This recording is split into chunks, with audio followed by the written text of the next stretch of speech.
हाय बच्चों, कैसे हैं आप लोग? सब बढ़िया। चलिए स्टार्ट करते हैं आज का नेक्स्ट लेक्चर, विस्थापन समय ग्राफ। तो प्यारे बच्चों, इसके पिछले लेक्चर में हम लोग पढ़े थे दूरी समय ग्राफ। आज हम लोग पढ़ेंगे विस्थापन समय ग्राफ। ठीक है, तो हम सबसे पहले बनाते हैं यहाँ पर एक कार्तीय तल एक्स एक्सिस और ये वाई एक्सिस, जिसमें ये मूल बिंदु का काम करेगा। बताया गया था प्यारे बच्चों कि क्षैतिज अक्ष मतलब एक्स अक्ष में हम समय को निर्धारित करते हैं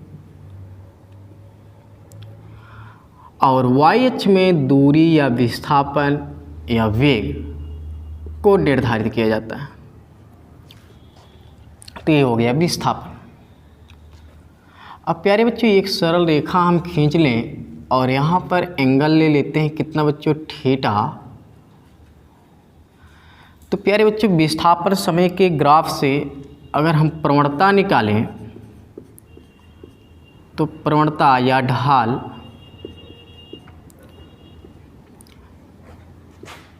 tan थीटा बराबर लंब बटे आधार, लंब हो गया वाई अक्ष और अपान एक्स अक्ष। तो प्यारे बच्चों, यहाँ से tan थीटा बराबर वाई अक्ष में है विस्थापन और अपान समय। तो प्यारे बच्चों, विस्थापन बटे समय एक किसका फार्मूला होता है, वेग का है। तो इसका मतलब जो प्रवणता है tan थीटा या किसको निर्धारित करेगा, वेग को निर्धारित करता है। तो वेग बराबर विस्थापन बटे समय। इसका मतलब एक नई भौतिकी राशि यहाँ से उत्पन्न होगा, किससे, ढाल से। क्लियर, ढाल से एक नई भौतिकी राशि की उत्पत्ति हुई। अब आ जाते हैं बच्चे, तो फर्स्ट पॉइंट था। सेकंड पॉइंट में हम निकालते हैं क्षेत्रफल। तो प्यारे बच्चों, क्षेत्रफल में ये समकोण त्रिभुज है तो क्या बनेगा, 1/2 गुणे आधार गुणे ऊंचाई। अब प्यारे बच्चों देखो, 1/2 ये तो संख्यात्मक मान है जो नियतांक के रूप में काम करेगा। आधार यहाँ पर देखा जाए तो बच्चों क्या है, समय, और ऊंचाई के रूप में देखें तो विस्थापन। तो प्यारे बच्चे ये बताओ, क्या समय गुणे विस्थापन किसी का फार्मूला होता है क्या? नहीं होता है। इसका मतलब क्षेत्रफल से कोई भौतिक राशि नहीं मिलती, कोई भौतिक राशि नहीं मिलती है।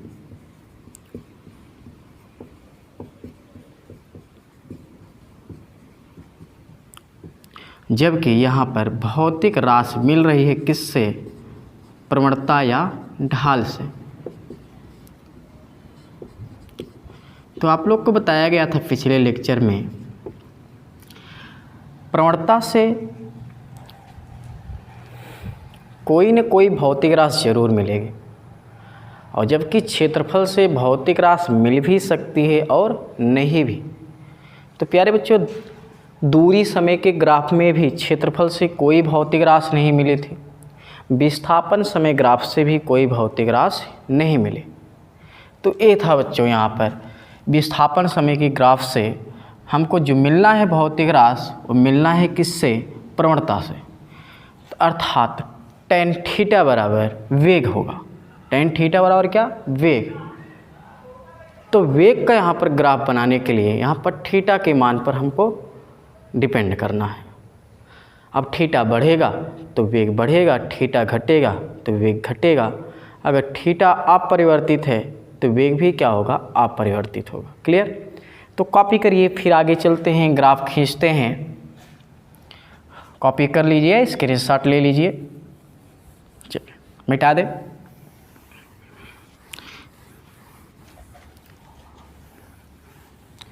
अब आते हैं बच्चों, इसमें सबसे पहला कंडीशन अप्लाई करते हैं, जब वेग नियत हो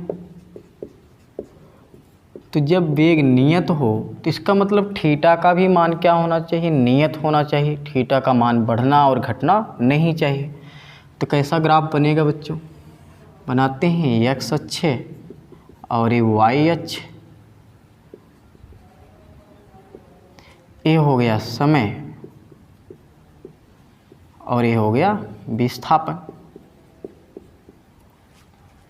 तो प्यारे बच्चों, विस्थापन और समय के ढाल से हमें वेग भौतिकी राशि मिलती है, और जब वेग नियत होगा तो थीटा भी क्या होनी चाहिए, नियत, और थीटा यहाँ पर नियत इसी एंगल में होना है। तो ये हो गया वेग नियत होगा, तो ऐसी स्थिति में आपको मिला है विस्थापन समय के ग्राफ से जब वेग नियत होगा, यह ग्राफ बनेगा। क्लियर, कोई दिक्कत, कॉपी करिए खट से। दूसरा पॉइंट, जब वेग बढ़ रहा हो, जब वेग क्या हो, बढ़ रहा हो, तो चलिए बच्चों थीटा का भी मान बढ़ाना है। एक्स अक्ष हो गया और ये वाई अक्ष, ये हो गया समय और ये हो गया विस्थापन। तो प्यारे बच्चों, वेग का बढ़ने का मतलब है थीटा का मान क्या होना चाहिए, बढ़ना चाहिए। तो थीटा का मान यहाँ से देख रहे हैं धीरे धीरे बढ़ रहा है।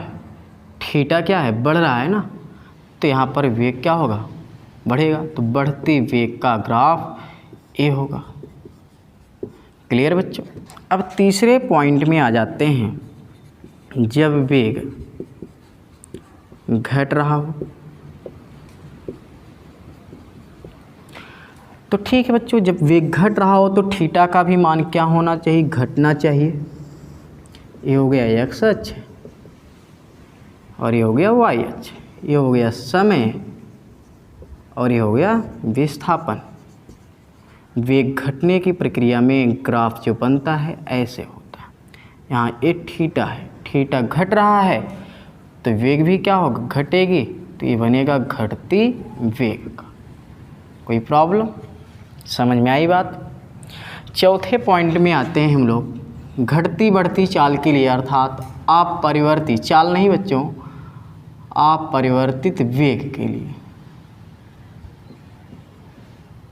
अपरिवर्तित वेग, तो भैया थीटा का भी मान क्या होगा, घटती बढ़ती होगी।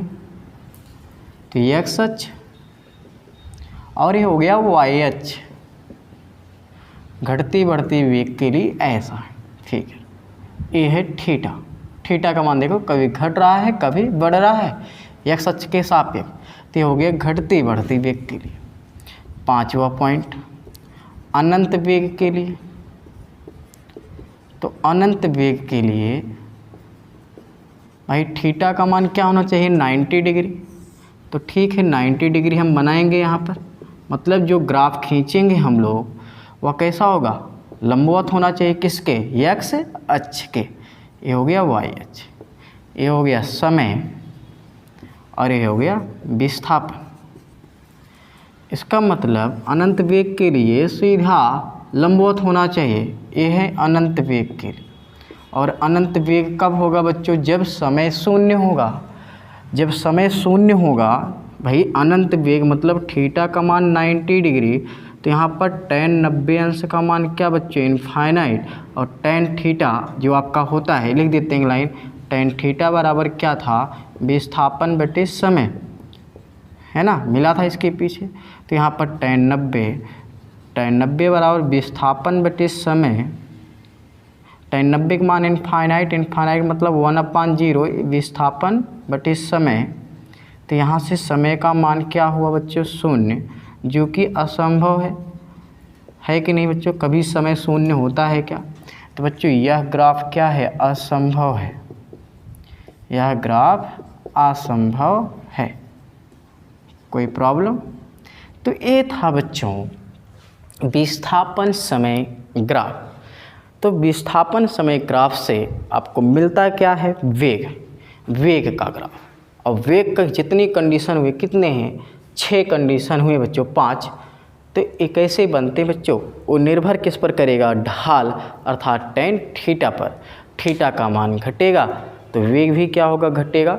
थीटा का मान बढ़ेगा तो वेग भी क्या होगा, बढ़ेगा। इस प्रक्रिया से यहाँ पर चलते हैं आगे। नेक्स्ट लेक्चर में हम लोग देखेंगे त्वरण का ग्राफ। ठीक है, पढ़ते रहिए।